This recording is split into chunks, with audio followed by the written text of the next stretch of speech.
Dear students of class 8th, मैं SK. Pandey केंद्रीय विद्यालय नंबर 2 दिल्ली कैंट से आज न्यू बुक दीपकम चैप्टर यानी पाठ तृतीय सुभाषित रसम पीत्वा जीवनम सफलम कुरु। आज इस संस्कृत के लेसन को पढ़ाने जा रहा हूँ। इसका शब्दार्थ, भाव, इन दोनों चीज़ों को लेते हुए आप लोग समझने की कोशिश करेंगे। तो सबसे पहले इस टाइटल का अर्थ क्या है। सुभाषित, सु का अर्थ ही होता है अच्छा, भास धातु है, भास का अर्थ होता है बोलना, इसी से भाषण बनता है। अण प्रत्यय लग करके इसी से टाप प्रत्यय से भाषा बन जाता है। तो इसी तरह से सुभाषित रसम, रसम मतलब रस, यानी अच्छा रस। किसका रस? तो भास का रस।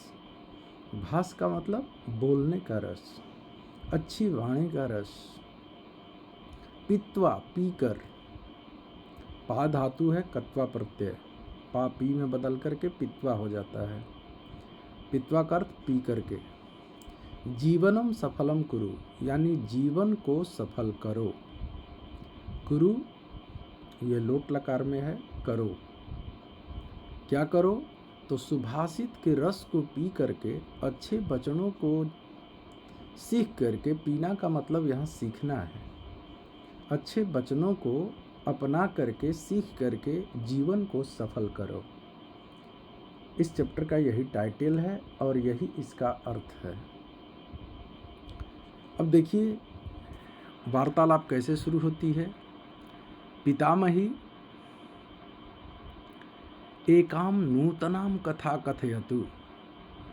पितामही यानी कौन कथा सुनाता है?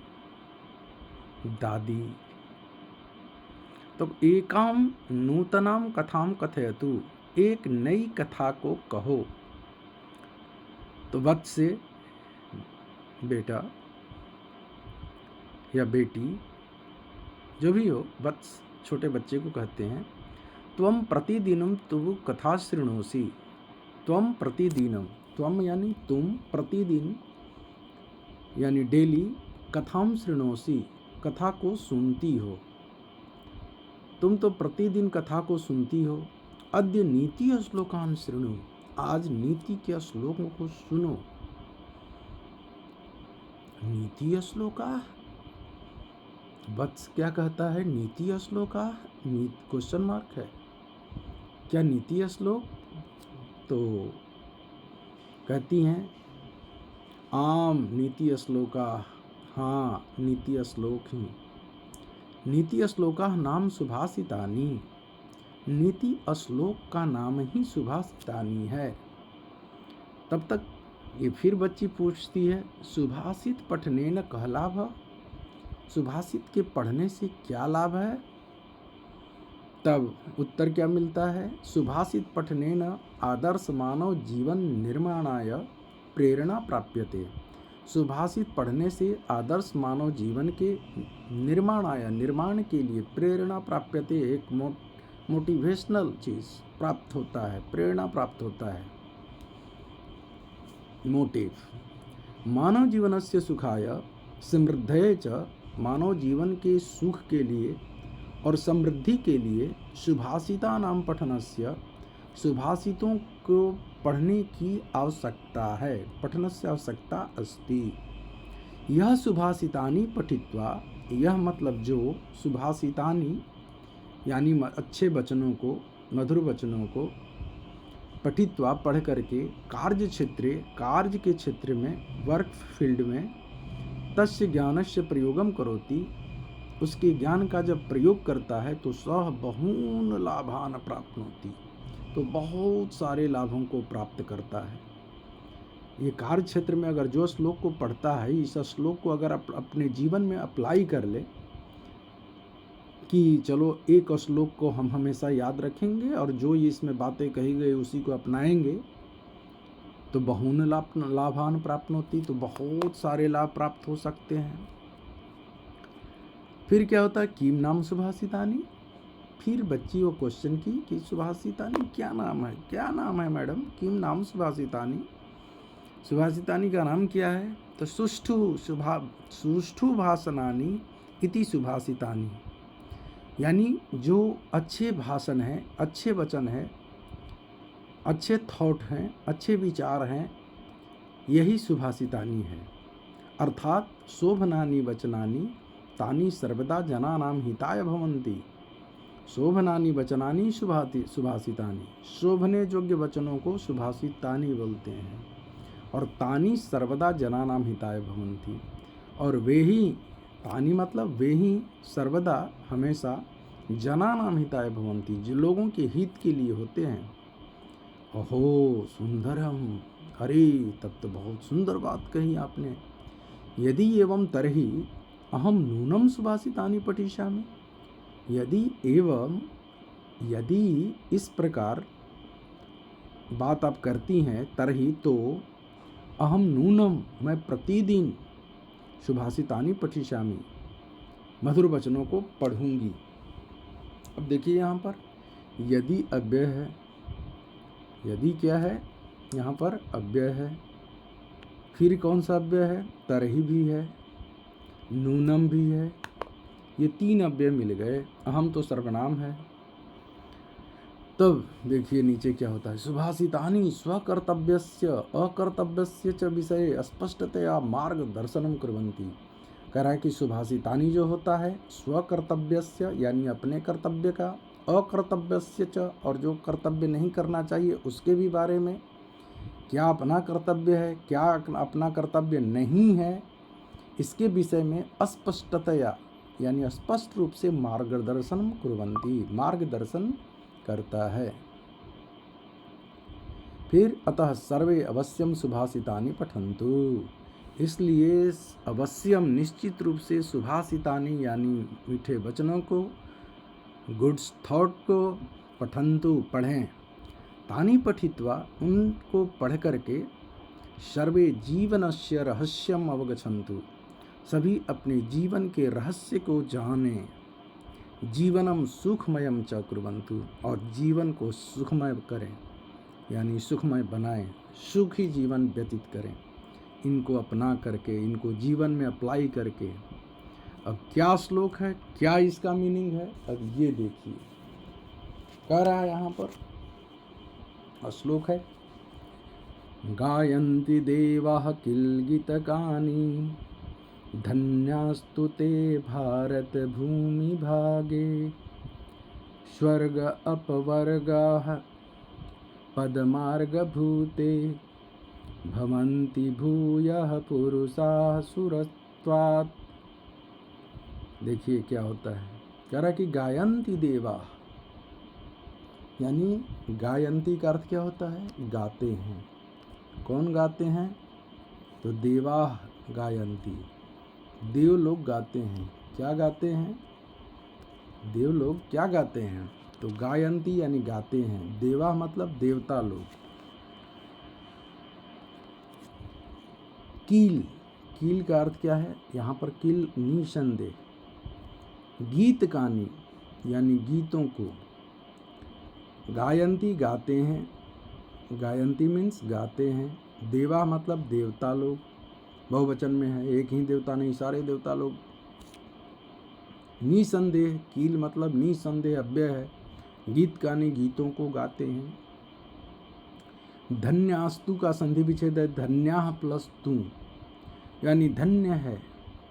ते भारत भूमि भागे, ते मतलब वे, भारत भूमि भागे यानी भारत की भूमि जो है, जो भाग में है, जो भारत की भूमि वह धन्य है।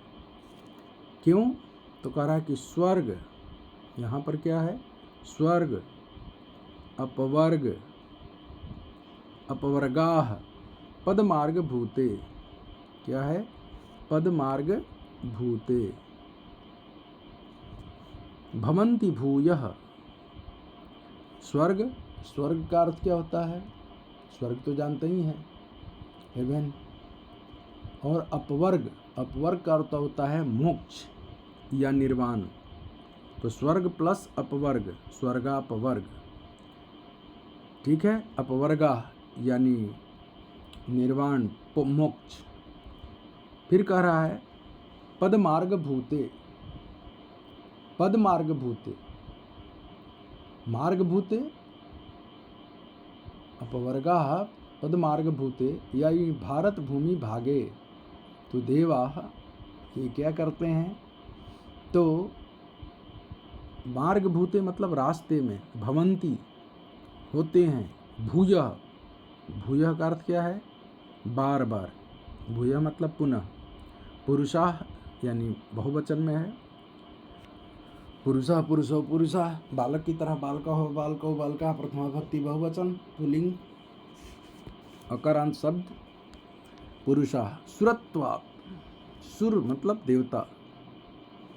अब देखो इसका पदच्छेद नीचे किया हुआ है, कह रहा है यहाँ पर कि गायन्ति देवाः कीलगीतकानि, यानी ये पदच्छेद किया हुआ है, कैसे पढ़ें आसानी से उसके लिए किया जाता है ये। तो यहाँ पर जो दे रहा है कि गायन्ति देवाः कीलगीतकानि, कि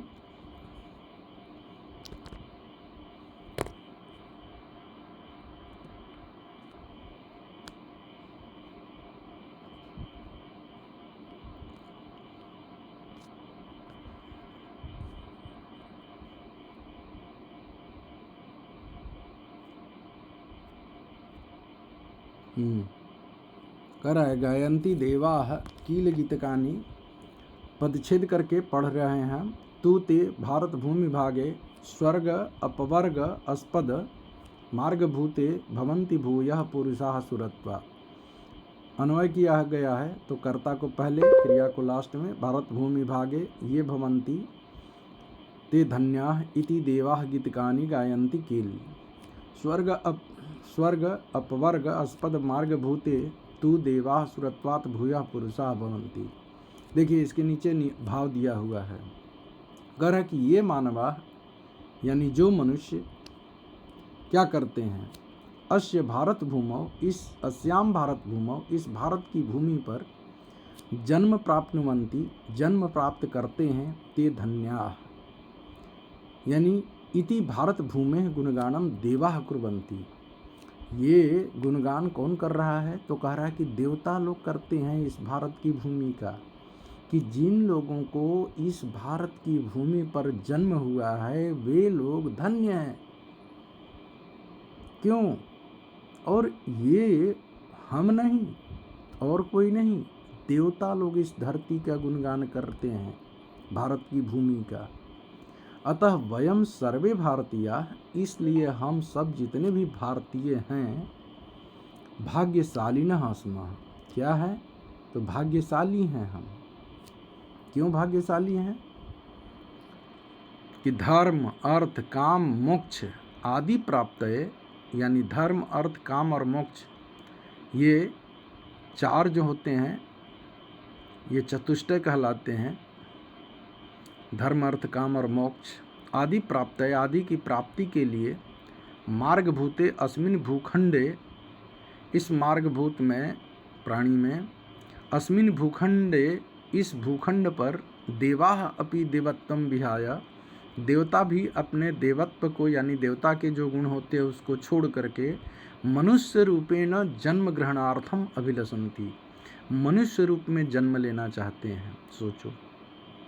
सोचते हैं कि मनुष्य का अगर जन्म है तो बार बार मनुष्य का जन्म कम से कम मिलेगा तो इस धरती के लोग सुख लेंगे, लेकिन एक बार मोक्ष को प्राप्त कर लिए, देवत्व को प्राप्त कर लिए तो फिर तो इस धरती का सुख मिलना मुश्किल है। इसलिए देवता लोग भी चाहते हैं कि इस सुख को मनुष्य की तरह हम भी पान करें, यानी अपनाएं। इसी चीज़ को यहाँ पर बताया गया है। गायन्ति देवाः, देवाः गायन्ति यानी देवलोग गाते हैं, देवता लोग गाते हैं। क्या गाते हैं भाई? तो गीतकानि, गीतकानि गायन्ति यानी गीतों को गाते हैं। कील यानी निसंदेह, यानी देवता लोग निसंदेह गीतों को गाते हैं। किनके गीतों को? तो कह रहा कि भारत भूमि भागे, भारत की भूमि को नित्य गुणगान करते हैं, इनके गीत गाते हैं। तो और बोलते क्या हैं कि ते धन्याः तु, वे लोग धन्य हैं, वे मनुष्य धन्य हैं जो इस धरती पर रह करके, ठीक है, धरती पर रह करके और इस धरती का सुख को भोगते हैं। स्वर्ग अपवर्गास्पद मार्ग भूते, कह कि स्वर्ग और मोक्ष के मार्ग में को भूयः पुरुषाः सुरत्वात्, भूयः दोबारा, पुरुषाः सुरत्वात् यानी देवत्व को छोड़ करके फिर पुरुष होने की कामना करते हैं। देवता लोग अपने देवत्व को छोड़ करके, सुरत्व को छोड़ करके, सुरत्व मतलब देवत्व, देवता का जो देवता का गुण होता है, वे अपने गुणों को छोड़ करके दोबारा पुरुष होना चाहते हैं। पुरुषा भवन्ति, भूयः पुरुषा भवन्ति, फिर पुरुष होना चाहते हैं। क्यों? इसलिए कि भारत जो कि भूमि जो है वह स्वर्ग के समान है, और स्वर्ग का सुख अगर लेना है तो इस धरती पर मेरा बार बार जन्म हो। कहने का मतलब इस भारत की भूमि की खूब बड़ाई की गई है इस श्लोक में कि भारत की भूमि जो है वह जो सोने की चिड़िया कहलाता था वह आज भी सोने की चिड़िया है, और भी अच्छी चिड़िया बन जाएगी। कब? जब सोचिए कि जब देवता लोग इस धरती पर जन्म लेने के लिए तरसते हैं तो मनुष्य की क्या बात करें, मनुष्य खुद स्वर्ग में है। और जो लोग ऐसे अभागे लोग हैं जो अपना प्राण त्याग देते हैं, कहीं नदी में कूद जाते हैं, कहीं पहाड़ों पर से कूद जाते हैं, कोई बिजली पकड़ लेता है, कोई करंट पकड़ लेता है, कोई कुछ अपना जान दे देते हैं, ये सबसे अभागे लोग हैं। जीवन में कभी ऐसा नहीं करना चाहिए। कितना भी उपजाए फिर एक दिन सुख मिलेगा, लेकिन जीवन क्या आप त्याग देने से क्या आपको सुख मिल गया? आप स्वर्ग में चले गए? कभी नहीं जा सकते। तो बच्चों, मैं आपको एक ज़रूर बात बताऊंगा कि इस धरती का सुख भोगना ज़रूर भोगोगे। अगर रियल में तुम पढ़ाई करोगे तो इस स्वर्ग का सुख ज़रूर मिलेगा, क्योंकि देवता लोग तरसते हैं, सोचो, बार बार जन्म लेने के लिए। तो इस धरती की कितनी महिमा है, कितनी बड़ाई की जाए वो कम ही, जितनी भी बड़ाई की जाए वो कम ही। चलते हैं दूसरे श्लोक की तरफ। देखो इस श्लोक में क्या बताया गया है। कह रहा है कि गुणवान ही व्यक्ति गुण को समझ सकता है, बलवान ही व्यक्ति बल को समझ सकता है।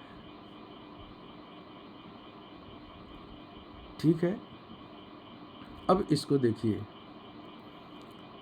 कैसे इसको पढ़ना है, मैं बताऊं।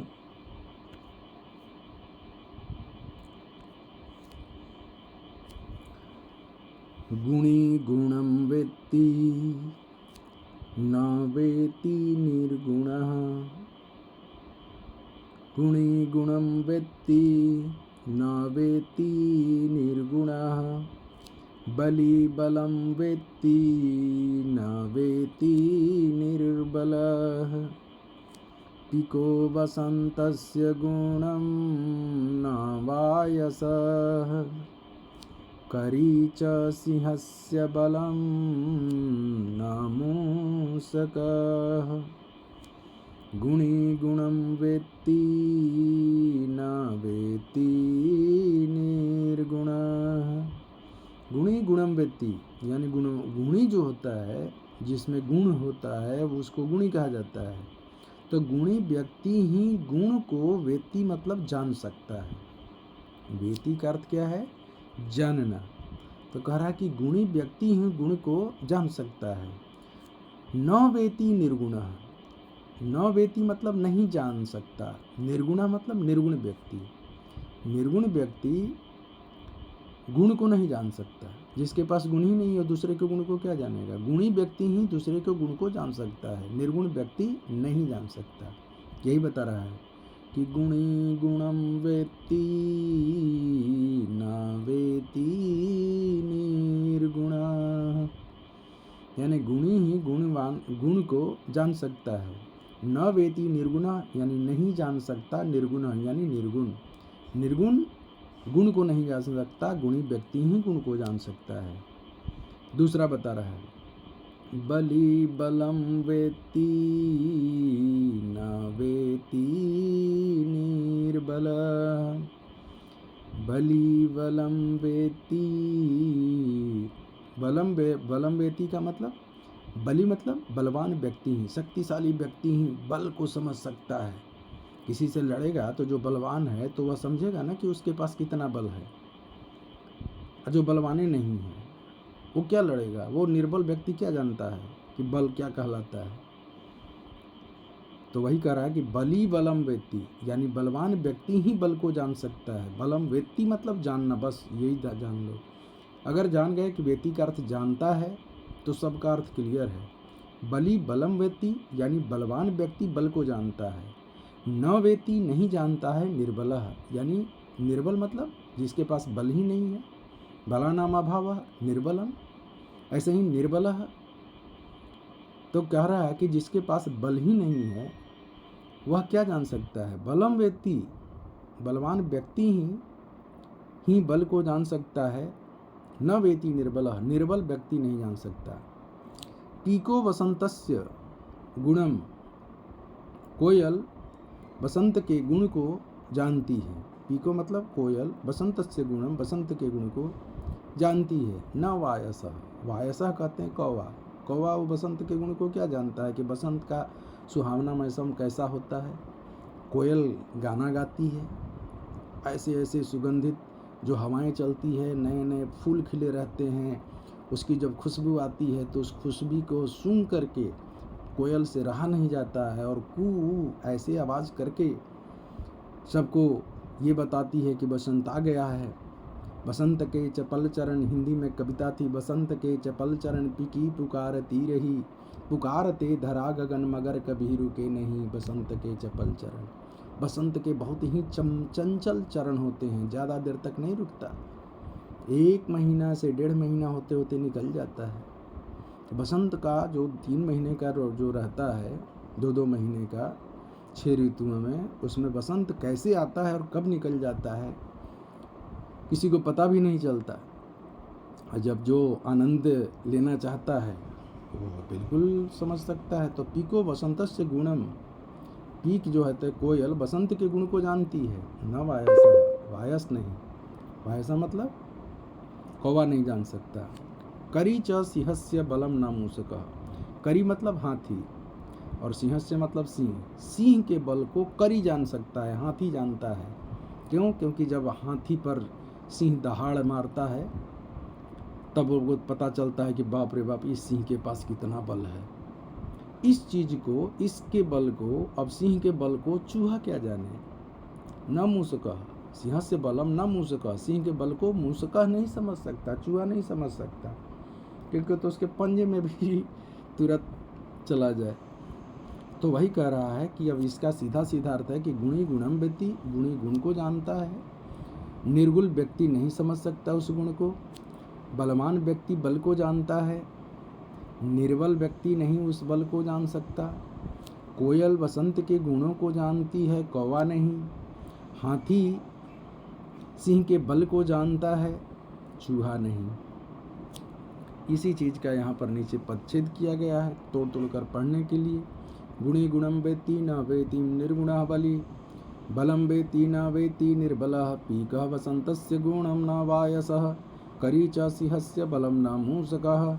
अन्वय देखिए, गुणी गुणम वेत्ति, गुणी गुणवान व्यक्ति को जानता है, निर्गुणः न वेत्ति निर्गुण नहीं जान सकता, बलि बलम वेत्ति बलि बलवान को जानता है, निर्बला न वेत्ति निर्बल नहीं जान सकता, पीकः वसंतस्य गुणम, पीक जो होती है बसंत के गुण को जानती है, वायसः न वायस नहीं, करी च सिंहस्य बलम मूषकः।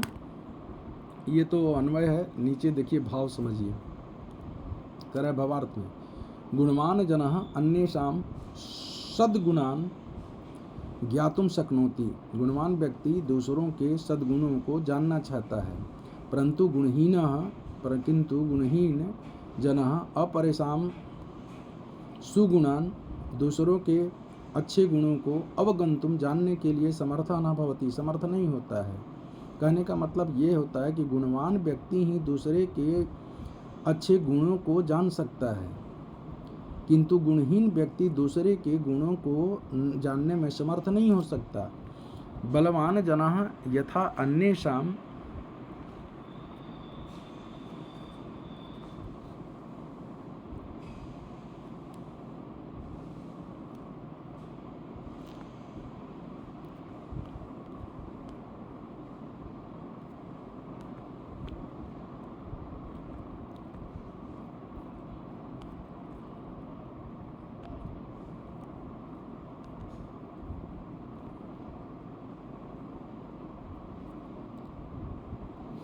कह रहा है कि बलम ज्ञातुम शक्नोति, तथा बल रहित जो बल से हीन है, जनः अन्येषां बलम ज्ञातुम, दूसरे के बल को जानने में न शक्नोति, नहीं जान सकता। बसंत काले आगते, बसंत के समय आने पर, पिकः बसंतस्य, कोयल बसंत के गुणानुरूपम कुहुतान करोति, गुण के अनुरूप कुहू कुहू कुहू इस तरह से अपना तानम करोति, तान करती है। परंतु काकः मधुरम गातुम न शक्नोति, किंतु कौवा जो होता है मधुर गा नहीं सकता।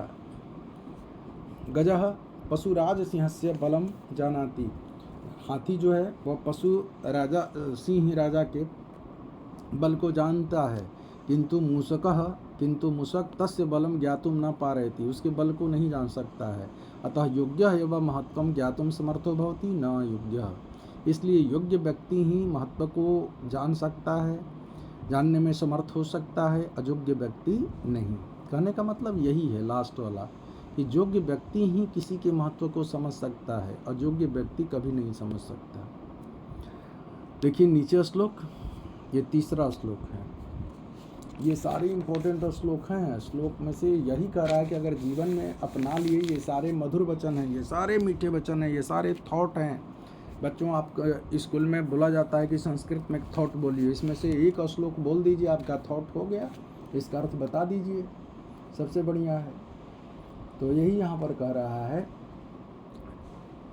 कि भवन्ति नम्राः तरवः फलोद्गमैः नवाम्बुभिः दूरविलम्बिनो घनाः अनुद्यताः सत्पुरुषाः समृद्धिभिः स्वभावः एव एष परोपकारिणाम् भवन्ति नम्राः तरवः फलोद्गमैः।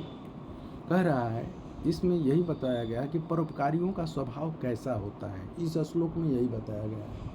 परोपकारी का मतलब होता है दूसरे को उपकार करने वाला, दूसरे को मदद करने वाला। ऐसे व्यक्तियों का स्वभाव कैसा होता है, इसमें यही बताया गया है। तो इसमें बताया गया कि भवन्ति नम्राः, वे व्यक्ति क्या होते हैं, नम्र होते हैं। तरवः, पेड़, कब पेड़ नम्र हो जाते हैं, तब फलोद्गमैः, फल का जब उद्गम होता है, जब फल उस पेड़ पर आ जाता है तो पेड़ क्या हो जाता है, बेचारा झुक जाता है। जैसे आम का ही पेड़ ले लीजिए, जब खूब आम उस पर लद जाते हैं तो पेड़ की डालियां क्या हो जाती है, ऊपर से नीचे आ जाती है, यानी झुक जाती है। कहने का मतलब कि फल में जो आम का पेड़ है या और कोई भी पेड़, जैसे केला का ही ले लीजिए, तो केला में घवद जब आता है तो देखते हैं ना कि वह केला के यहाँ तक नीचे झुक जाता है, बिल्कुल झुक जाता है। तो क्यों, उसमें जब गुण आ गया, फल लग गए, तो वह बेचारा झुक गया। ऐसे ही कह रहा है कि नवाम्बु भी दूर विलंबिनो घना, घना मीन्स बादल, घन कहते हैं बादल को, तो घना मतलब बहुत सारे जब बादल, और नव अम्बु भी, नव अम्बु मतलब जल, नए नए जल बूंदों को लेकर के जब बादल में जब जलकण भर जाता है, ठीक है, अम्बु जब हो जाते हैं, नवाम्बु भी यानी जलों से जब वह पूरित हो जाता है, तब वह क्या होता है, दूर विलंबिनो, दूर से नीचे आ जाता है, दूरी से नीचे आ जाता है। कहाँ ऊपर रहता है? और जब बादल आ जाते हैं, बादल में जब पानी आ जाता है तो वह बादल नीचे आ जाता है, वह भी झुक जाता है। जैसे पेड़ पर फल लगने से वह पेड़ की डालियाँ झुक गई, ऐसे ही बादल में भी पानी जब भर गया तो बादल भी नीचे आ जाते हैं। फिर अनुद्धता सत्पुरुषा समृद्धि भी कह रहा है कि सत्पुरुषा है, जब सच्चे पुरुष जो होते हैं, अच्छे पुरुष जो होते हैं, जब उनके पास समृद्धि होती है, समृद्धि मतलब धन दौलत जब आ जाते हैं, तो ऐसे व्यक्ति क्या हो जाते हैं? अनुद्धता। अनुद्धता का मतलब होता है गर्व शून्य, अभिमान से रहित, उसके पास अभिमान नहीं रह जाता। जो सच्चा व्यक्ति होगा, जो इसके पास धन दौलत आई होगी और सच्चा पुरुष होगा, तो वह क्या हो जाता है? उदंड नहीं रहता, नम्र बन जाता है। जैसे फल में, पेड़ों पर फल लग जाने से पेड़ की डालियां झुक जाती हैं, यानी पेड़ नम्र बन जाता है। बादल में पानी आ जाने से, पानी भर जाने से बादल नीचे झुक जाता है, यानी धरती के पास आ जाता है बारिश करने के लिए। ऐसे ही जब व्यक्ति समृद्ध हो जाता है, धनवान हो जाता है और वह सच्चा पुरुष है, तो उसके पास उदंडता नहीं होती। अधिकांश आप लोग देखते हो कि जिसके पास धन होता है ना, वह क्या कहता है? अरे धन से मैं तुमको जला दूंगा, मेरे पास इतना धन है, तुम क्या मुझसे लड़ोगे, क्या लड़ाई करोगे, मैं रुपया के ऊपर तुमको जला दूंगा। वो अपना अभिमान में बोलता है ऐसा, लेकिन ऐसा नहीं होना चाहिए। जो सच्चा पुरुष होगा ना, उसके पास समृद्धि आ जाने से, धन दौलत आ जाने से, वह न उद्धता अनुद्धता। अनुद्धता का मतलब न उद्धता, उदंड नहीं बनता, वह नम्र बन जाता है। क्यों? क्योंकि इसके पास धन संपत्तियाँ क्या है? फल की तरह है। जैसे पेड़ में फल लग गया तो वह पेड़ की डालियाँ नीचे झुक गई, नम्र बन गया। बादल में पानी आ गए तो वह भी झुक करके धरती के पास आ गया। ऐसे ही जो अच्छे पुरुष हैं, उनके पास जब धन आ जाता है तो वह भी झुक करके बातें करते हैं, उदंड होकर के नहीं, गर्व में नहीं, अभिमान में नहीं। क्यों? कि स्वभाव है ये सब परोपकारी नाम। क्योंकि ऐसे व्यक्ति परोपकारी होते हैं, उनका स्वभाव ही ऐसा होता है कि दूसरों के लिए होता है। बताइए, पेड़ अपना फल खा जाता तो आप पेड़ लगाते नहीं ना, वो दूसरे के लिए फल लगता है। बादल अपना पानी को खुद पी जाता, पीता है कभी नहीं, वह किसको करता है? वह दूसरे को देता है पानी। ऐसे ही जिसके पास समृद्धि है, धन दौलत है, वह, उनका स्वभाव ही होता है कि दूसरे को परोपकार के लिए होता है उनका शरीर। दूसरे को धन दौलत से मदद कर देंगे, तो परोपकारियों का स्वभाव ही ऐसा होता है। तो ये बहुत ही श्लोक अच्छा है, आप लोग ध्यान देंगे, ये टेस्ट में आता भी है। अब कह रहा है इसमें, अब इसका थोड़ा सा देखिए, पदच्छेद में कह रहा है, मैं अर्थ बता चुका हूँ, अब देख लेना खाली ऐसे ही। भवंती नम्राः तरवः फलद्गमैः नवाम्बुभिः दूरविलम्बिनः घनाः अनुद्धता सत्पुरुषाः समृद्धिभिः स्वभाव एव ये सब परोपकारिणाम। ये शुद्ध शुद्ध पढ़ने के लिए देता है पदच्छेद करके, तोड़ तोड़ करके, ताकि बच्चे गलती न करें पढ़ने में। अब अन्वय देखिए, तरवः फलद्गमैः नम्राः भवन्ति, कह रहा है कि जो पेड़ होते हैं, तरु तरु तरवः, साधु की तरह रूप चलता है, साधु साधु साधव, प्रथमा व्यक्ति बहुवचन में। ऐसे तरु तरु तरवः, यानी बहुत सारे पेड़ जब फलोद्गमयी, फल से लद जाते हैं तो नम्राः भवन्ति, नम्र हो जाते हैं, झुक जाते हैं, हम्बल बन जाते हैं। घनाः नवाम्बुभिः दूरविलम्बिनः, कह रहा है कि घना यानी बादल जब होते हैं, घना बहुत सारे बादल जब होते हैं, घना घना घना बहुवचन में है। नवाम्बु भी, अब नवाम्बु भी, ये भी अम्बु भी ही है, यानी जलों से, जब जल नहीं, जलों से, तृतीय भक्ति बहुवचन में। नवाम्बु भी, नए नए जलों से क्या हो जाता है? भर जाते हैं, तो दूर विलंबिना, दूर से नीचे आ जाते हैं। ठीक है। सत्पुरुषाः समृद्धि भी अनुद्धता, सच्चे पुरुष समृद्धि भी बहुवचन में है, तृतीय व्यक्ति बहुवचन, समृद्धि से यानी धन दौलत से। अनुद्धता भवन्ति, अनुद्धता मतलब उद्धत नहीं होते, उदंड नहीं बनते हैं, नम्र बन जाते हैं। परोपकारी नाम एषः एव स्वभावः भवति, परोपकारियों का ऐसा ही स्वभाव होता है। अब देखिए आगे, समयानुसारम वृक्षेषु फलानि जायन्ते, समय के अनुसार वृक्षों पर फल लग जाते हैं। फल भारेण ते वृक्षा नम्रा भवन्ति, फल के भार से वे वृक्ष झुक जाते हैं। तथैव नव जल है, ऐसे ही नए नए जलों से परिपूर्णा मेघा, परिपूर्ण मेघ अवनत्ता भवन्ति, नीचे झुक जाते हैं। भूमिं प्रति आयान्ति, भूमि के पास आ जाते हैं। वृष्टिम च कुर्वन्ति, और वृष्टि करते हैं, जैसे देख रहे हो चित्र में। अस्मिन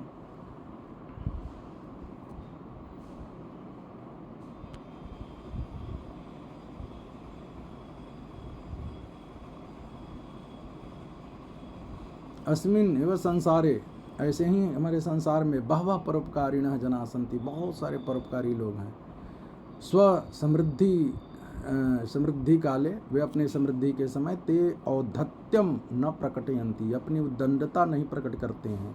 ते सहृदया विनम्रा च सन्तः, वे सहृदयी बन करके, हृदय पूर्ण विनम्र हो करके संतों की तरह सदैव परोपकाराय यत्नशीला भवन्ति, हमेशा परोपकार के लिए यत्नशील रहते हैं, प्रयत्नशील रहते हैं।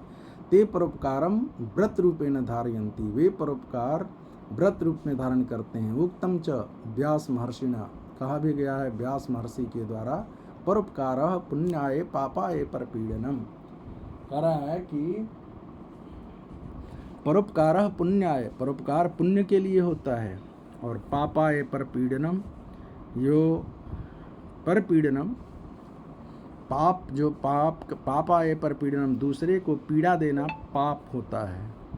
यानी पुण्य और पाप के बारे में व्यास जी ने कहा है, क्या कहा है कि क्या पुण्य है और क्या पाप है, उसके बारे में ये बताए हैं।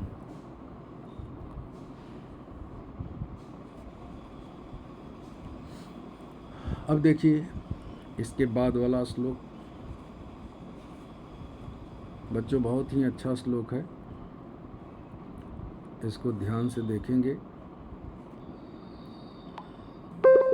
कह रहा है इसमें क्या चीज़, इसमें बताया गया है कि यथा चतुर्भी कनकम परीक्षते।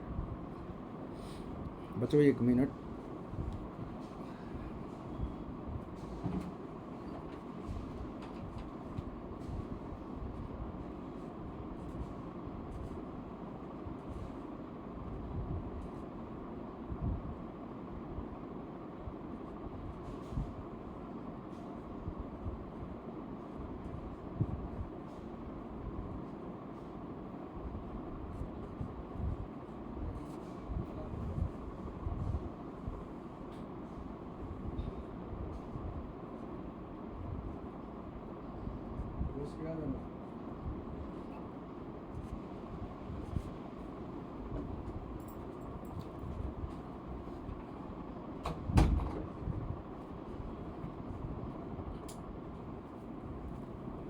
चलो देखो बच्चों, ये चौथा श्लोक है, इसमें टोटल 8 श्लोक है।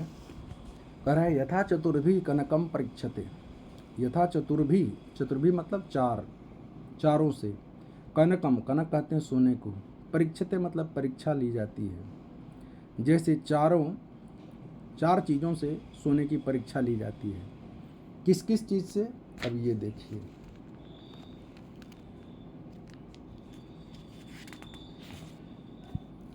पहला है निघर्षण, निघर्षण यानी घिसने से। दूसरा क्या है, छेदन, छेदन मतलब काटने से, छेदन। फिर ताप, ताप का अर्थ होता है गर्म करने से। और ताड़नई यानी पीटने से, ताड़न करना आप लोग जानते होंगे, पीटना। तो कह रहा है कि सोने की जब परीक्षा होती है तो 4 चीज़ों से होती है। पहला क्या होता है, निघर्षण, घिसने से। दूसरा क्या है, छेदन, काटने से। देखे होंगे सोनार के पास आप कभी गए होंगे तो देखते होंगे कि एक पत्थर रखता है, पत्थर पर सोने को क्या करता है, रगड़ता है, तो निघर्षण। घर्षण तो जानते हो ना, घर्षण, फ्रिक्शन, तो वही घर्षण होता है, उसको रगड़ते हैं। निघर्षण विशेष रूप से रगड़ते हैं उसको, देखने के लिए कि सोना है कि नहीं, उससे भी नहीं पता चलता। फिर छेदन, छेदन का मतलब होता है काट करके देख लेता है कि ये सोना है कि नहीं। उससे भी नहीं पता चलता। ताप, ताप मतलब गर्म करता है कि अगर सोना होगा तो गलेगा नहीं, बाकी चीज़ें गल जाएगा, तो ताप हो गया। और ताड़ने यानी पीटने से, पीटने से उसको पता चल जाता है कि सोना है कि नहीं। तो कह रहा है कि 4 चीज़ों से परीक्षा होती है, निघर्षण, छेदन, ताप और ताड़ने। कनकम परीक्षते, कनकम परीक्षते मतलब सोने की परीक्षा ली जाती है 4 तरह से। तथा चतुर्भी, ऐसे ही, यथा के नीचे तथा है, देख रहे हैं ना, यथा मतलब जैसे, तथा माने वैसे, जैसे 4 चीज़ों से 4 तरह से सोने की परीक्षा ली जाती है, यानी घिसने से, काटने से, गर्म करने से और पीटने से, ऐसे ही यहाँ पर क्या है, तथा चतुर्भी पुरुषम परीक्षते, ऐसे ही 4 तरह से पुरुष की भी परीक्षा ली जाती है। क्या करके 4 तरह से परीक्षा ली जाती है भाई? तो 4 तरह से इनकी जो परीक्षा होती है वह कैसे होती है ये भी मैं बता दूं कि इनकी परीक्षा होती है कुलेन, कुलेन मतलब खानदान से, सीलेन स्वभाव से पता चल जाता है कि इनका स्वभाव कैसा है, इससे पता चल जाता है। और सीलेन गुणेन, गुण से कि इसमें क्या गुण है, तो इसका परिवार कैसा होगा। और कर्मणा यानी कर्मों से, जो काम करेगा ना उससे पता चल जाएगा कि ये कैसे लोग हैं, किस खानदान के हैं, कैसे व्यवहार करते हैं। तो जिस तरह से सोने की परीक्षा 4 तरह से होती है, वैसे ही पुरुष की भी परीक्षा 4 चीज़ों से होती है। वह क्या है? कुल से, खानदान से, स्वभाव से, गुण से और उनके कर्मों से। अब देखिए यही पदच्छेद है, यथा चतुर्भी कनकम परीक्षते, निघर्षण, छेदन, ताप ताड़नेय, तथा चतुर्भी पुरुषः परीक्षते कुलेन शीलेन गुणेन कर्मणा। अन्वय है, यथा निघर्षण छेदन ताप ताड़नेय चतुर्भी कनकम परीक्षते, तथा कुलेन शीलेन गुणेन कर्मणा चतुर्भी पुरुषः परीक्षते। अब नीचे भावार्थ देखिए। भावार्थ ये है कि स्वर्णकारः कह रहा है कि सुवर्णस्य शुद्धताम आकलयितुम, कह रहा कि स्वर्णकार जो होता है, सोनार जो होता है, वह सोने की शुद्धता को आकलयितुम, आकलयितुम मतलब जानने के लिए, आदौ शुरू में, निकस प्रस्तरे, निकस मतलब नज़दीक में रखे हुए पत्थर पर, प्रस्तरे मतलब पत्थर पर, निघर्षणम करोति, निघर्षण मतलब विशेष रूप से उसको घर्षण करता है, रगड़ता है। तदंतरम उसके बाद, तस्य सुवर्णस्य उस सोने का, कर्तनम करोति कर्तन करता है, काटता है। ततः इसके बाद, अग्निना दाहयति आग में उसे, दाहयति मतलब जलाता है। और अंत में क्या करता है, सुवर्ण खंडे प्रहारम करोति सोने के टुकड़े पर उसका प्रहार करता है। सुवर्ण खंडे प्रहारम करोति सोने के टुकड़े को प्रहार करता है। ये भी चतुर्भी प्रकार ही, यही 4 प्रकारों से परीक्षा करके सुवर्णस्य पूर्ण शुद्धताम ज्ञातुम शक्नोति, परीक्षा करके सोने की पूर्ण शुद्धता का हम ज्ञातुम शक्नोति यानी जान सकते हैं। 4 तरह से हम इसको जान सकते हैं। तथैव वैसे ही, पुरुषः अपि चतुर्भी उपायैः, यानी पुरुष भी 4 उपायों से परीक्षणीय मतलब परीक्षा के योग्य हैं, परीक्षा की जाती है। यथा कस्मिन् परिवारे, कि किस परिवार में, अयम जनः जन्म अलभत, यह पुरुष किस परिवार में जन्म लिया, तो उसके कुल का पता चलता है। तस्य स्वभावः कीदृशः अस्ति, उसका स्वभाव कैसा है, तो उसके शील का पता चलता है। सह कीदृशः गुणैः युक्तः अस्ति, वह किस प्रकार के गुणों से युक्त है, तो उसके गुण का पता चल जाता है। और पुनः सह केन कर्मणा सर्वत्र समादृतः भवति, वह किस गुणों से सब जगह आदर पा लेता है, समादृतः मतलब समान आदर पा लेता है, यह उसके कर्मों का फल है। इति एषु निकषेषु परीक्षा एवं तस्य व्यक्तित्वं ज्ञातुं शक्यते, कह रहा है कि इन 4 चीज़ों से उसके व्यक्तित्व की यानी पर्सनालिटी को हम ज्ञातुम शक्यते जान सकते हैं। ये हो गया सोने की बात। देख रहे हैं ना, ये गर्म कर रहा है, इधर से चारों चीज़ों इसके पास सब कुछ है और ऊपर भी रखा हुआ है, रगड़ने के लिए पत्थर भी रखा हुआ है टेबल पर अपना। ये सोने की बात हुई। अब यहाँ पर देखिए एक 5वां श्लोक है, करा कि अष्टौ गुणाः पुरुषम दीपयन्ति प्रज्ञा च कौल्यम च दमः श्रुतं च पराक्रमः च बहुभाषिता च दानम यथाशक्ति कृतज्ञता च। ये है कौन सा श्लोक? 5वां श्लोक। तो इसको और ध्यान देना है बच्चों, ये थोड़ा सा अलग श्लोक है।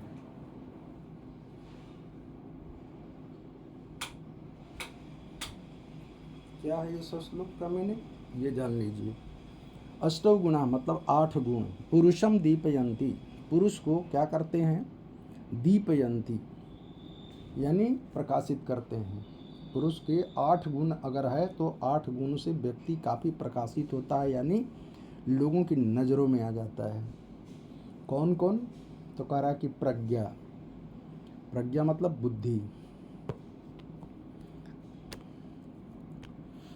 प्रज्ञा पहला क्या है? प्रज्ञा। कौल्यम, कौल्यम का मतलब क्या होता है? अच्छे कुल में जन्म लेना, अच्छे कुल में जन्म लेना, ये दूसरा गुण हुआ। दमः च दमः, इंद्रियों का संयम करना दमा होता है, दमन करना, इंद्रियों को दमन करना, संयम करना, इंद्रियों को अपने बस में रखना, हमेशा मन जो इधर उधर विचलित होता है उसको कंट्रोल करना, ये दम कहलाता है। और श्रुतम, श्रुतम मतलब शास्त्रों का ज्ञान, श्रुतम च यानी शास्त्रों का ज्ञान, ये चौथा गुण होगा। 8 गुण में 4 गुण ऊपर दे दिए गए, नीचे देखिए फिर 4 गुण है। पराक्रमः यानी साहस, साहस भी मनुष्य का एक गुण है। फिर क्या है? च बहुभाषिता, कह रहा कि अबहुभाषिता, पराक्रमः च अबहुभाषिता, बहुभाषिता नहीं अबहुभाषिता, बहुभाषिता बहुत बोलने वाला, अबहुभाषिता मतलब कम और सार्थक जो बोलता है, तो ये छठा गुण हो गया। और यथा दानम यथाशक्ति, यथाशक्ति के अनुसार दान देना, ये 7वां गुण है। और लास्ट गुण कौन सा है? 8वां, तो कृतज्ञता, कृतज्ञता मतलब किए गए उपकार को मानने वाला। कितने लोग किए गए उपकार को मानते नहीं हैं, कितने लोग मानते हैं। अब किए गए उपकार को मानना क्या हुआ? किए गए उपकार को मानना ये हुआ कि अगर कोई आपके पेरेंट्स आपको हेल्प किए हैं पैसे से, पढ़ा करके या और भी किसी चीज़ से आपको जब मदद किए हैं और आप लास्ट में कह देते हैं कि पिताजी आपने मेरे लिए क्या किया? कुछ नहीं किया, तो वह कृतज्ञता नहीं, कृतज्ञता कहलाता है। अगर उस चीज़ को स्वीकार कर लेते हैं कि हाँ पिताजी मेरे लिए बहुत आपने काम किया है तभी मैं इस पद तक पहुँचा हूँ, तो वह कृतज्ञता ज्ञापित होता है, वही कृतज्ञता है। तो यही 8 गुण होना चाहिए, कृतज्ञता होनी चाहिए, कृतज्ञता नहीं। अगर कृतज्ञता है तो 8 गुण पुरुष में ये प्रज्वलित नहीं करते, आपके गुण ही आपको प्रज्वलित करते हैं, आपको एकदम चमचमाते हुए आपके लोगों को चेहरे को आपको याद करते हैं 8 गुण होने पर। अब ये सारे गुण क्या क्या है? नीचे पदच्छेद अन्वय और बाद में आपको ये जो भावार्थ में पता चल जाता है। अब उसको पदच्छेद कैसे पढ़ते हैं? अष्टौ गुणा पुरुषम दीपयन्ति प्रज्ञा च कौशलम च दमः श्रुतम च। अष्टौ गुणा पुरुषम दीपयन्ति प्रज्ञा च कौल्यम च दमः श्रुतम च पराक्रमः च अबहुभाषिता च दानम यथाशक्ति कृतज्ञता च। यानी कह रहा है कि पराक्रमः च बहुभाषिता च दानम यथाशक्ति कृतज्ञता च।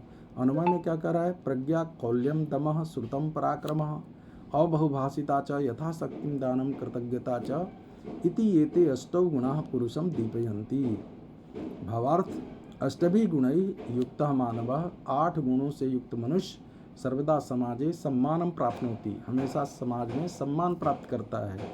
विशेष ज्ञानम कुलीनता संयमः वेदादीनां शास्त्राणां ज्ञानं पराक्रमः अल्पभाषिता सामर्थ्यानुसारं दानशीलता कृतज्ञता च इति एते अष्टगुणाः सन्ति। भावार्थ ये है कि आठों गुणों से युक्त मानव हमेशा समाज में सम्मान प्राप्त करता है। विशेष ज्ञान, कुलीनता, संयम, वेद आदि शास्त्रों का ज्ञान रखना, पराक्रम, पराक्रम मतलब साहस, अल्पभाषिता माने कम बोलने वाला हो लेकिन सार्थक बोलता हो, सामर्थ्य के अनुसार बोलता हो, सामर्थ्य के अनुसार दानशीलता हो, उसमें दान करने की क्षमता हो, प्रिय गए उपकारों को मानता हो, यही 8 गुण हैं। मानवः उत्तम गुणान आश्रित्य सम्मानितः भवति। मानव इन उत्तम गुणों को आश्रित होकर के सम्मानित होता है। अतः उत्तम गुणवान पूज्यते नरः, गुणवान ही मनुष्य पूजा जाता है। जिसमें यही 8 गुण रहेगा वही गुणवान बनता है और वही मनुष्य पूजा जाता है। अब देखिए 6ठा श्लोक कह रहा है कि न सा सभा यत्र न सन्ति वृद्धा, वृद्धा नाते ये न वदन्ति धर्मम। न सा सभा यत्र न सन्ति वृद्धाः, वृद्धा नाते ये न वदन्ति धर्मम। धर्मः स नो यत्र न सत्यमस्ति, सत्यम न तच्छलम छलम अभि उपैति। अब देखिए इसका अन्वय दिया हुआ है। न सा सभा यत्र न सन्ति वृद्धा, वृद्धा नाते ये न वदन्ति धर्मम। धर्मः स न यत्र न सत्यम अस्ति, सत्यम न तद यत् छलम अभ्युपैति। कह रहा है यहाँ पर कि न सा सभा, सा स्त्रीलिंग, सभा स्त्रीलिंग है इसलिए सा आ गया। न सा सभा, वह सभा नहीं है, वह मीटिंग नहीं है। यत्र न सन्ति वृद्धा, यत्र मतलब जहाँ, न सन्ति न है, वृद्धा मतलब बूढ़े, वह सभा नहीं है जहाँ पर बूढ़े लोग नहीं हैं। वृद्धा नाते, वे बूढ़े नहीं हैं। ये न वदन्ति धर्मम, जो धर्म की बातें नहीं करते हैं। करा कि वह सभा नहीं है जहाँ पर बूढ़े नहीं हैं, वे बूढ़े नहीं हैं जो धर्म की बातें नहीं करते। ये सब की परिभाषा दिया है, ठीक है, कि सभा क्या है, बूढ़े कौन है, और कह रहा है ये न वदन्ति धर्मम, जो धर्म को नहीं बोलते हैं। फिर कह रहा कि धर्मः स नो, वह धर्म नहीं है। यत्र न सत्यम अस्ति, जहाँ पर सत्य नहीं है, और सत्यम न, और वह सत्य नहीं है, तत् छलम अभ्युपैति। कह रहा है कि जहाँ पर छल जो है, तत् छलम अभ्युपैति, जो छल या कपट से जो प्राप्त करता है वह सत्य नहीं है। तो इसमें इस श्लोक का मेन अर्थ क्या हुआ कि वह सभा नहीं जिसमें बूढ़े नहीं, वे बूढ़े नहीं जो धर्म की बातें नहीं करते, वह धर्म नहीं जहाँ पर सत्य नहीं हो, और वह सत्य नहीं जिसमें छल भरा हो। ठीक है, इसी चीज़ को बताते हुए देखिए नीचे पदच्छेद हो गया, अन्वय हो गया। अन्वय तो आप देख ही रहे, कर्ता से शुरू होता है, क्रिया पर जाकर खत्म होता है। लास्ट क्रिया में सा सभा न यत्र वृद्धा न सन्ति ते वृद्धा न ये धर्मम न वदन्ति स धर्मः न वो यत्र सत्यम नास्ति तत्सत्यम न यत् छलम अभ्युपैति। अब इसका भावार्थ देखिए, अस्मिन् संसारे विविधा सभा भवन्ति। इस संसार में बहुत सारी सभाएं होती रहती, मीटिंग होती रहती है।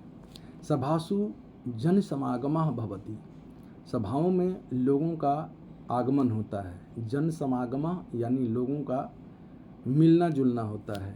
बहुभाषणम प्रचलति, बहुत सारे भाषण चलते रहते हैं। प्रचलति मतलब चलता है। तेन साफल्यम न भवति, उससे सफलता नहीं मिलती। वस्तुतः सा एव सभा सफला भवति, वास्तव में वही सभा सफल होती है यत्र वयोवृद्धा ज्ञान वृद्धा च जना भवेयुः, जहाँ पर वयोवृद्ध उम्र में बूढ़ा और ज्ञान में भी बूढ़ा लोग वहाँ पर भवेयुः हों। पुनरपि ते ज्ञान वृद्धा धर्म विषये वदेयुः, पुनरपि फिर भी ते ज्ञान वृद्धा, वे ज्ञान में वृद्ध धर्म विषय वदेयुः, धर्म के विषय में बोले, तब वे बूढ़े कहलाएंगे। धर्म संबंधायाम चर्चायाम, कह रहा है कि धर्म संबद्धायाम चर्चायाम, धर्म से संबंधित चर्चा में सत्यम एवं वक्तव्यम, सत्य ही बोलना चाहिए। यत सत्यम, जहाँ जो सत्य है, तथ्य युक्तम भवेत, वह तथ्य युक्त होता है, तथ्य से जुड़ा होता है। न तो छलना युक्तम अस्ति, सत्य वो नहीं है जहाँ पर छल से जुड़ा हुआ हो, जो छल से जुड़ा हुआ हो वह सत्य नहीं है। ठीक है, तो ये बच्चों आपका ये 6ठा श्लोक हुआ और 2 श्लोक बाकी है। अब देखिए उसमें ये सभा का चित्र देख रहे हैं, जो बूढ़े लोग बैठे हुए हैं। अब चलते हैं 7वां श्लोक पर। कह रहा है कि दुर्जनेन समम सख्यम प्रीतिम च अपि न कारयेत उष्णो दहति च अंगारः शीतः कृष्णायते करम। अब इसमें क्या बताया गया है? इसमें ये कहा गया कि कितना भी विद्या से अलंकृत हो, कितना भी विद्या जानता हो, लेकिन वह व्यक्ति दुर्जन है, खराब है, तो उसे क्या करना चाहिए? उसे छोड़ देना चाहिए। इसमें यही बताया गया है। कह रहा है कि दुर्जनेन समम, दुर्जन के समम, समम मतलब साथ होता है, और दुर्जन मतलब खराब जन, दुष्ट जनम, दुष्ट जनेना, दुर्जनेना, यानी खराब लोगों के समम मतलब साथ, सख्यम यानी मित्रता, प्रीतिम च अपि न कारयेत, कहा कि दुष्ट लोगों के साथ कभी भी मित्रता या प्रीति प्रेम न कारयेत, नहीं करनी चाहिए। क्यों न करें भाई? दुष्ट लोगों के साथ देखते हो ना, आपके पेरेंट्स जब स्कूल में भेजते हैं आपको, तो पहले कहते हैं कि देखना दुष्ट बच्चों के पास मत बैठना, जो बदमाश बच्चे हैं ना उसके पास मत बैठना, जो चोर चुहार बच्चे हैं उनके पास मत बैठना, क्योंकि वह दुर्जन है, तो आपको मना करते हैं। तो वही चीज़ श्लोक में ये दिया हुआ है। वो कहाँ से बोलते हैं? वो सारी श्लोकों का सार समझते हैं आपके पेरेंट्स। तो दुर्जनेन समम सख्यम, दुर्जन के साथ सख्यम प्रीतिम चापि न कारयेत, यानी मित्रता और प्रेम न करें। क्यों? क्योंकि उष्णो दहति च अंगारः, कह रहा है कि अगर गरम अंगार को, अंगार समझते हो ना?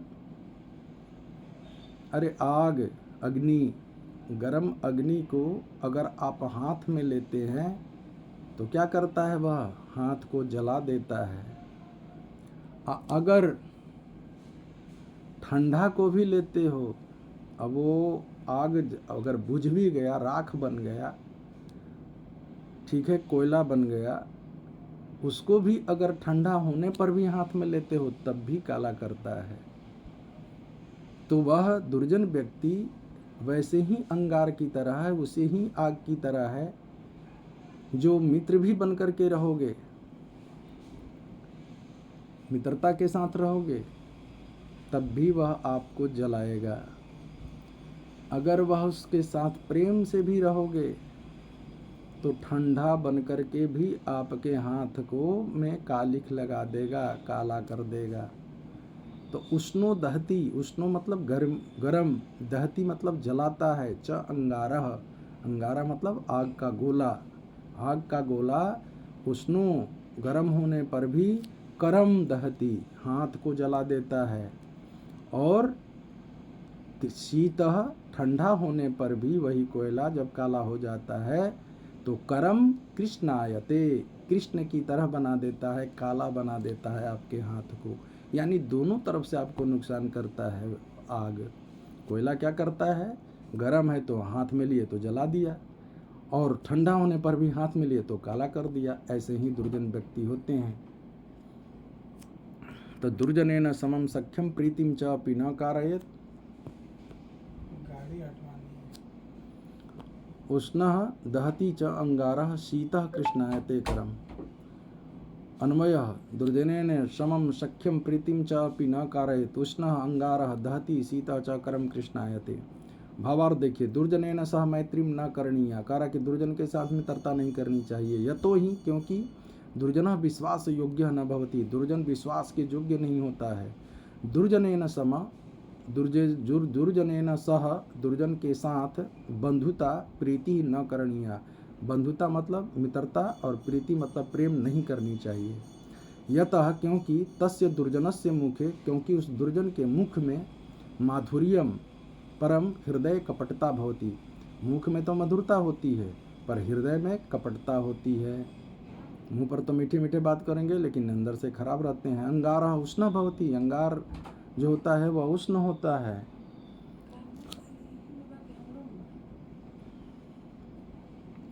शीतलः उष्णः भवति, स अंगारः शीतलः अस्ति तदापि हस्तम मलिनम करोति, वह हाथ को मलिन कर देता है। तथैव वैसे ही दुर्जनः सर्वदा एव अनिष्टम करोति, दुर्जन हमेशा अनिष्ट करता है, अच्छा नहीं करता। अतः विद्या अलंकृतो अपि दुर्जनः परिहर्तव्यो, विद्या से अलंकृत होने पर भी दुर्जन को छोड़ देना चाहिए। अब देखो लास्ट श्लोक है, ये थोड़ा बड़ा चैप्टर है इसलिए टाइम लग रहा है। यथा ही एकेन चक्रेण न रथस्य गति भवेत एवं पुरस्कारेण बिना दैवम न सिद्ध्यति। कह रहा कि यथा ही एकेन, हेकेना को संधि विच्छेद करेंगे तो ही जोड़ एकेन। यथा मतलब जैसे, चक्रेण चक्र, गाड़ी का जो चक्का देखते हो ना उसको चक्र कहते हैं। कह रहा है कि यथा ही एकेन, जैसे एक ही चक्रेण, चक्के से न रथस्य गति भवेत, रथ की, रथस्य मतलब रथ की, न गति भवेत, गति नहीं होती। एक चक्के से रथ चलेगा क्या? नहीं ना चलता, उसमें गति नहीं आती, मोशन तो नहीं आता ना। दोनों रथ लगता है तब दो तेज दौड़ता है। तो वही कह रहा है कि जैसे एक चक्के से रथ में गति नहीं आती, एवं पुरस्कारेण बिना, ऐसे ही पुरस्कार के बिना दैवम न सिद्धति, भाग्य की सिद्धि नहीं मिलती है। पुरस्कारेण का मतलब क्या हुआ? परिश्रमेण बिना, परिश्रम के बिना भाग्य की सिद्धि नहीं होती है। वही इसमें बताया गया है कि यथा ही एकेन चक्रेण न रथस्य गति भवेत एवं पुरस्कारेण बिना दैवम न सिद्ध्यति। अन्वय में है कि यथा ही एकेन चक्रेण रथस्य गति न भवेत एवं पुरस्कारेण बिना दैवम न सिद्ध्यति। भावार्थ है रथस्य गति चक्रद्वयेन एव सम्यक भवति, रथ की गति चक्रद्वयेन एव सम्यक भवति, दो चक्के से ही होती है। एकेन चक्रेण रथस्य गमनम न संभवेत, एक चक्र से रथ की गति नहीं होती, न गमनम न संभवेत, संभव नहीं है। रथस्य गति स्थगिता स्यात्, रथ की गति जो होती है, मोशन जो होता है स्थगित हो जाएगी, एक चक्के से स्थगिता स्यात्, स्थगित हो जाती है। पुरुषार्थेन बिना, पुरुषार्थ के बिना फलम न सिद्ध्यति, फल की सिद्धि नहीं होती है। भाग्ये स्थिते अपि, भाग्य में स्थित होने पर भी उद्योगेन एवं फलम लभ्यते, उद्योग करने से ही, परिश्रम करने से ही फलम लभ्यते, फल मिलता है। ये नहीं कि कुछ काम करेंगे ही नहीं अपने आप हो जाएगा, ऐसा कभी नहीं होता। अत्र अनुभूयते यत् प्रयत्नः भाग्यम च मानव रथस्य च द्वे चक्रे अस्तः। करा कि इसलिए अनुभव होता है यत् प्रयत्न जो होता है, भाग्यम च और भाग्य, मानव रथस्य, मानव रथ के द्वे चक्रे अस्त, द्वे चक्के हैं। उक्तम अपि, कहा भी गया है, उद्यमेन ही सिद्धंति कार्यानि न मनोरथ है, उद्यम से ही कार्य सिद्ध होता है, केवल मन की इच्छाओं से नहीं। बच्चों ये लेसन हो गया, इस लेसन के बाद मैं इसका प्रश्न उत्तर मैं फिर डाल दूंगा। अब की इसका वीडियो बना करके फिर आप लोग ध्यान से देख लेंगे। थैंक यू, धन्यवाद।